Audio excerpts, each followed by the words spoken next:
Je ne vais pas retracer votre carrière, ce serait beaucoup trop long, mais il faut tout de même en marquer quelques étapes, quelques grandes étapes.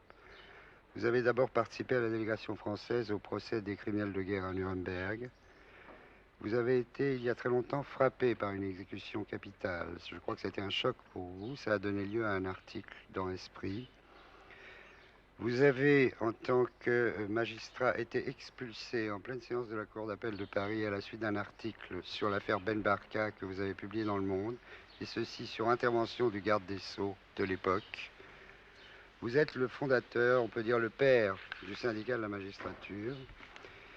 Bref, vous apparaissez, que vous le vouliez ou non, un peu comme la conscience de la justice en France, comme le défenseur, disons, patenté de la veuve et de l'orphelin. Est-ce que vous reconnaissez dans cette image? C'est une image de marque que vous me Oui, collez là. oui. Alors je ne crois pas que je mérite une image de marque. Et si on m'en donne, il faut considérer que ce n'est qu'un clin d'œil. On dit quelquefois qu'à Paris, pas même un millier de personnes fait l'opinion publique. Vous êtes de cet avis? Je ne sais pas si on peut parler d'un millier de personnes. Je le crois. Il y a déjà très longtemps un fonctionnaire qui s'appelle Mayer, qui doit actuellement avoir un poste important, a publié un livre où il indiquait que pratiquement la France est gouvernée par 200 personnes. Son livre a été écrit et publié il y a 20 ans. Gouverner, c'est une chose. Faire l'opinion, c'en est une autre. Bien sûr. Il est bon de les lier. Des gouvernants attentifs et compétents Et intelligent. commencent à agir sur l'opinion. Donc, ça va des 200 aux 1000 et des 1000 aux 50 millions. Mais alors là, vous avez employé, et moi aussi, nous avons employé un mauvais verbe. Lequel? Faire. Oui. Qui font l'opinion. Oui. Donc, Non, c'est une moi-même, manière un peu rapide de parler. l'opinion, on ne la fabrique pas comme on fabrique une automobile ou comme on fabrique quelque chose d'une usine. Les rapports entre l'opinion et ceux qui la préparent, qui la conditionnent, qui l'orientent, qui la combattent parfois, ou qui la suppriment, parce qu'on arrive même à avoir des secteurs entiers qui n'ont pas d'opinion, alors qu'ils en auraient, bien sûr. On arrive à les décourager au point qu'ils n'en ont plus. Les rapports entre les manipulateurs d'opinion et l'opinion ne sont pas des rapports de fabricants à fabriquer. Car l'opinion n'est pas entièrement amorphe ni entièrement passive. C'est pourquoi d'ailleurs la manipulation, l'action psychologique a acquis de nos jours des progrès, a fait de nos jours des progrès extraordinaires et a acquis des techniques tout à fait nouvelles. Mais il faut dire simplement que il y a un certain nombre d'êtres vivants qui disposent des moyens d'information et d'action. Ce sont ceux qui ont accès aux médias, ce sont les écrivains, ce sont les journalistes, ça peut être aussi les entrepreneurs de spectacle. Voyez-vous, avant la guerre, en 1939, au moment où la guerre était imminente, dans les salles de cinéma passaient des films héroïques, les Trois de Saint-Cyr, l'Alerte Méditerranée, etc.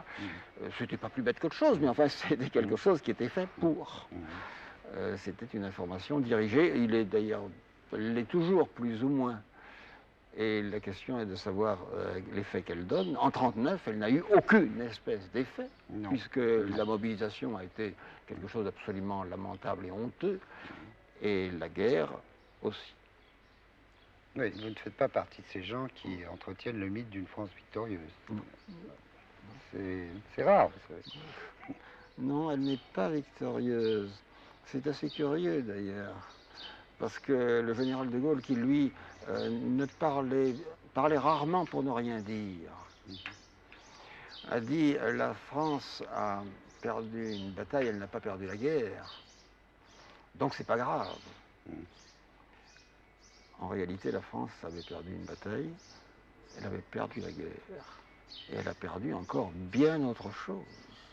Et le fait de perdre une bataille, la guerre et bien autre chose, n'est pas forcément la preuve qu'un pays est fichu.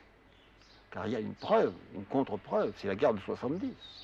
Nous avions perdu une bataille. où nous avions perdu la guerre. Nous avions perdu des provinces où le sol national avait été amputé. Et néanmoins, 10 ans après, la France était le premier pays du monde. Pour en revenir aux manipulateurs dont vous parliez tout à l'heure, il est vrai qu'ils ne font pas l'opinion publique, mais qu'ils l'orientent, qu'ils la conditionnent. Comment est-ce que les choses se passent à l'intérieur de ce petit monde? Je ne sais pas. Je ne sais pas. Je ne peut pas dire que je n'en fasse pas partie, puisque je suis quelqu'un Oui. Bon, Oui. j'accède aux médias. Je suis donc de ceux qui... Bon, j'écris. Personnellement, ce qui me paraît résulter du peu que je sais, c'est qu'à l'intérieur de ce monde, là non plus, on n'est plus dans des rapports de mécanique, de tringle, d'engrenage. On ne pousse pas un levier et on n'agit pas sur une aiguille.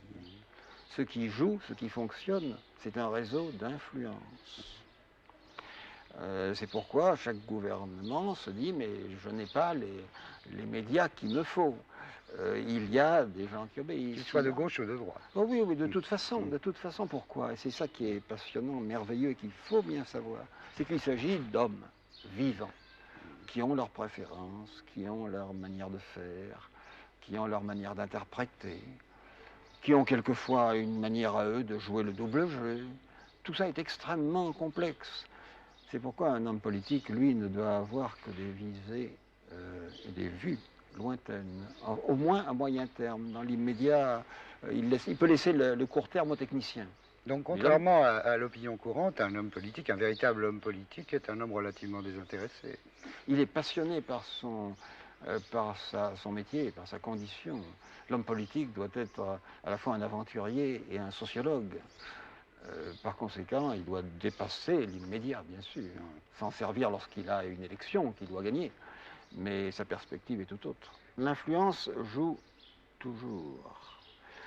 Et à cet égard, vous savez, parce que nous en avons parlé, qu'il faut distinguer toujours les structures et la manière dont elles fonctionnent.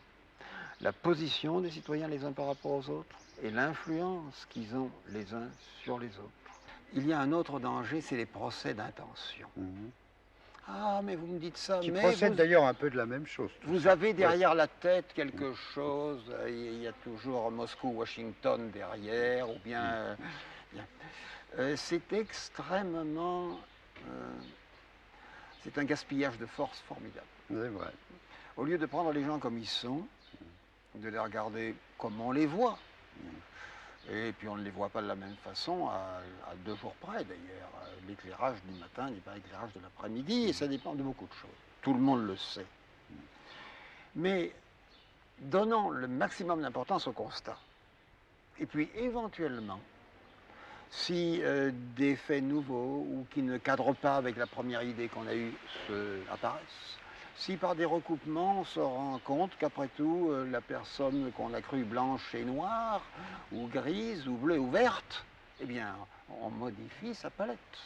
Mais d'abord, le constat, au nom du ciel ou de la terre, de Dieu ou du grand architecte de l'univers, les constats. Ça a l'air d'être du gros bon sens que vous dites, mais c'est finalement très peu appliqué. Hein. C'est finalement très peu... C'est que ce gros bon sens, on oppose le gros bon sens à la subtilité. Ouais.